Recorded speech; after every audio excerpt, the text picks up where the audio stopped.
जय गुरुजी। अथ श्री शिव महापुराणे द्वितीयायां रुद्र संहिता तृतीये पार्वतीखंड अथैकचत्वारिंशोऽध्यायः। ब्रह्म उवाच ततः समन्त्र्य च मिथ्य प्राप्याज्ञां शङ्करीं हरि मुने त्वां प्रेषयामास प्रथमं कूदरालयम्। अथ प्रणम्य सर्वेशं गतस्त्वं नारदाग्रत हरिणानोदितः प्रीत्या हिमाचलगृहं प्रति।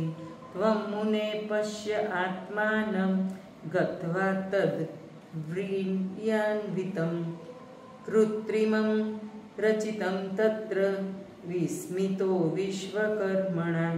श्रान्तस्त्वमात्मना तेन कृत्रिमेण महामुने अवलोक परसोऽभूच्च ऋतं विश्वकर्मण। प्रविष्टो मण्डपं तस्य हिमाद्रे रत्नचित्रितं सुवर्णकलशैर्जुष्टं रम्भाली बहुशोभितं सहस्रस्तम्भसंयुक्तं विचित्रं परमादृतं। वेदिकां च तथा दृष्ट्वा विस्मयं त्वं मुने यया।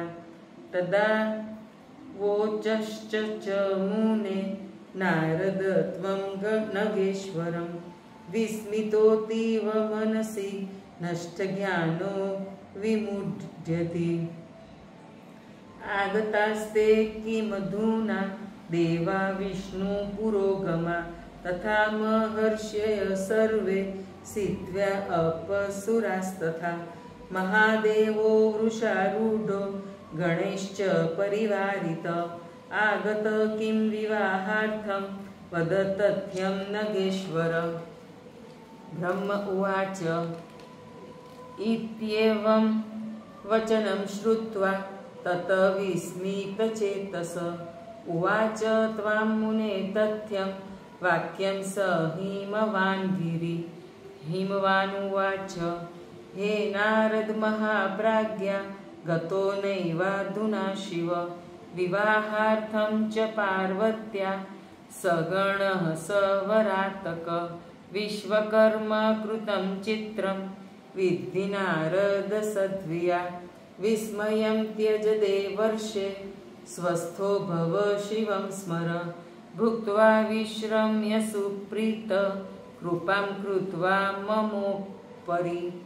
मेनाकादिधरे सार्धं गच्छ त्वं शङ्करान्तिकम्। एभिः समेतो गिरिभिर्महामते सम्प्रार्थशीघ्रं शिवमत्र चानय। देवसमेतं च महर्षि सङ्गे सुरारैचर्तिपादपल्लवम्।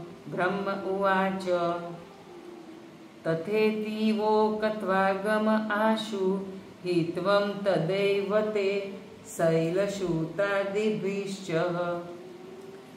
तत्रत्यकृत्यं सुविधाय भूत्वा महामनास्त्वं शिवसन्निधानं। तत्र दृष्टो महादेवो देवादिपरिवारित नमस्कृतस्त्यदीप्त शैलेस्तेर्भक्तितश्च वे। तदा मया विष्णुना च सर्वदेवा सवासवा पपृच्छुस्त्वा मुने सर्वे रुद्रस्यानुचरास्तथा। विस्मिता पर्वतान् दृष्ट्वा सन्देहाकुलमानसा मेनाकसह्यमेर्वाद्यान् नालङ्कारसंयुतान्। देवा ऊचु हे नारद महाप्राज्ञ विस्मितस्त्वं हि दृश्यते। सत्कृतोऽसि हिमागेन किं न वा वद विस्तरान्। एते कस्मात् समायाता पर्वता इह सत्तमा। मेनाकसह्यमेवार्ध्या सुप्रतापा स्वलङ्कृता। कन्या दास्यति शैलोऽसो शम्भवे वान नारद।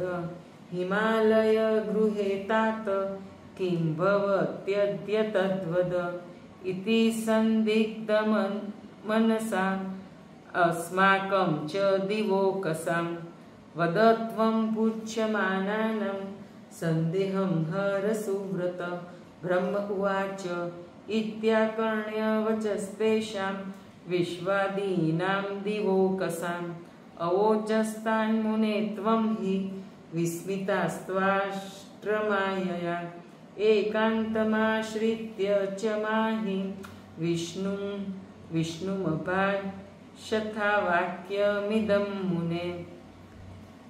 त्वमशचीपतिं सर्वसुरेश्वरं वैपक्षसिद्धं पूर्वरिपुन्धराणां। नारद उवाच त्वष्ट्राकृतं तद्विकृतं विचित्रं विमोहनं सर्वदिवोकसाहि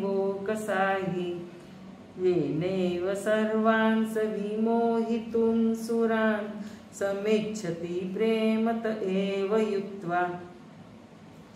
पुरा कृतं तस्य विमोहनं त्वया सुविस्मृतं तत् सकलं शचीपते तस्मादसौ त्वां विजिगीषुरेव गृहे ध्रुवं तस्य गिरिर्महात्मन्।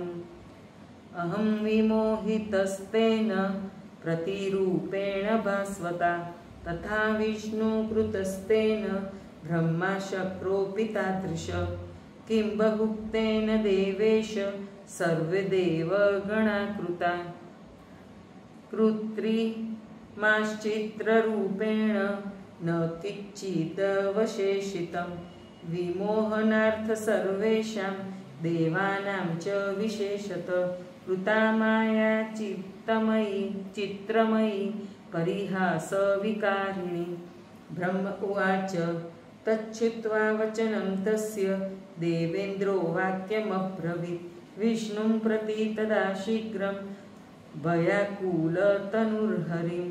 देवेन्द्र उवाच देवदेव रमानाथ त्वष्टा मां निहनिष्यति पुत्रशोकेन तत्पोषो व्याजेनाग्नेन नान्यथा। ब्रह्म उवाच तस्य तद्वचनं श्रुत्वा देवदेवो जनार्दन उवाच प्रहसनवाक्यं शक्रमाश्वासयंस्तदा। विष्णुरुवाच निवातकवचैस्पूर्वं मोहितोऽसि शचीपते महाविद्याबलेनैव दानवै पूर्ववैरिभिः पर्वतो हिमवानेश तथान्येऽखिलपर्वता विपक्षा हि कृता सर्वे मम वाक्याच्च वासव। तेनुस्मृत्या तु वै दृष्ट्वा मयया गिरयो ह्यमि जेतुमिच्छन्तु ये मूढा न भेतव्यमरावपि।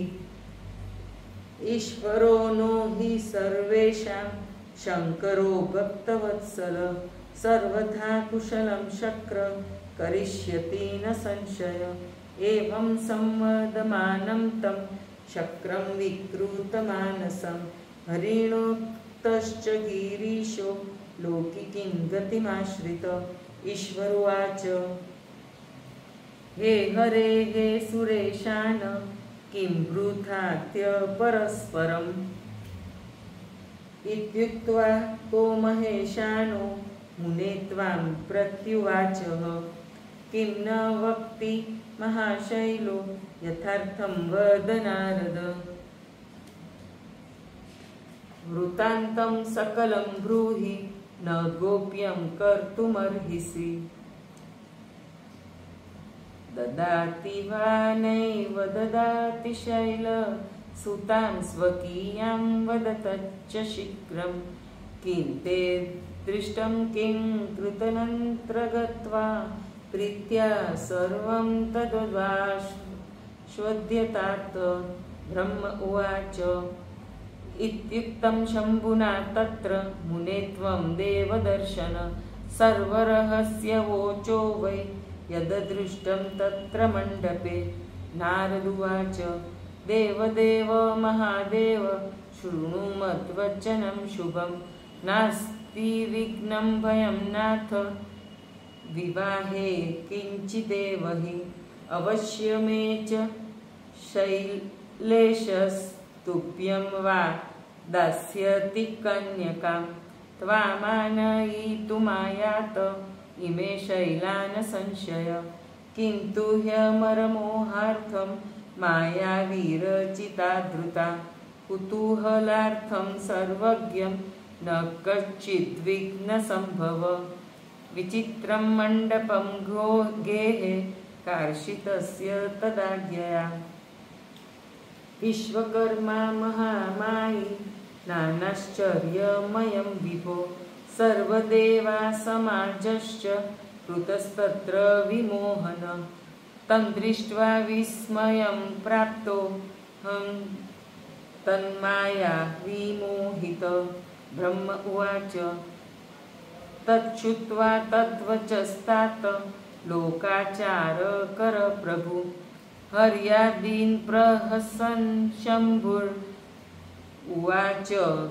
सकलान् सुरान् ईश्वरुवाच कन्यां दास्यस्ति चेन्मह्यं पर्वतो हि हिमाचल मायया मम किं कार्यं वद विष्णो यथा तथं हे ब्रह्मन् शक्रमुनय सुराब्रूत यथार्थतः मायया मम किं कार्यं कन्या दास्यति चेद्रिरि केनाप्युपायेन फलं हि सत्यमित्युच्यते पण्डितैर्न्यार्यविद्भिः तस्मात् स वै गम्यतं शीघ्रमेव कार्यार्थिभिर्विष्णुपुरोगमेश्च ब्रह्म उवाच एवं संवदमानोऽसौ देवै शम्भुरभूत्तदा कृतस्मरेणैव वशं वा प्राकृतो नर अथ शम्भवाज्ञया सर्वे विश्वाद्या निर्जरास्तदा ऋषयश्च महात्मानो ययुर्मोहं भ्रमापहं पुरस्कृत्य मुनेत्वाञ्च पर्वतांस्तान् सविस्मया हिमाद्रेश्च तदा जम्मुर्मन्दिरं परमाद्रुतम् अथ विष्णुवादिसंयुक्तो मुदिते स्वबलैर्युत आजगामोपहेमाग पुरं प्रबुदितो हर इति श्री शिवमहापुराणे द्वितीयायां रुद्रसंहितायां तृतीये पार्वतीखण्ड मण्डपपर्चनावर्णनं नामैकचत्वारिंशोऽध्यायः। जय गुरुजी।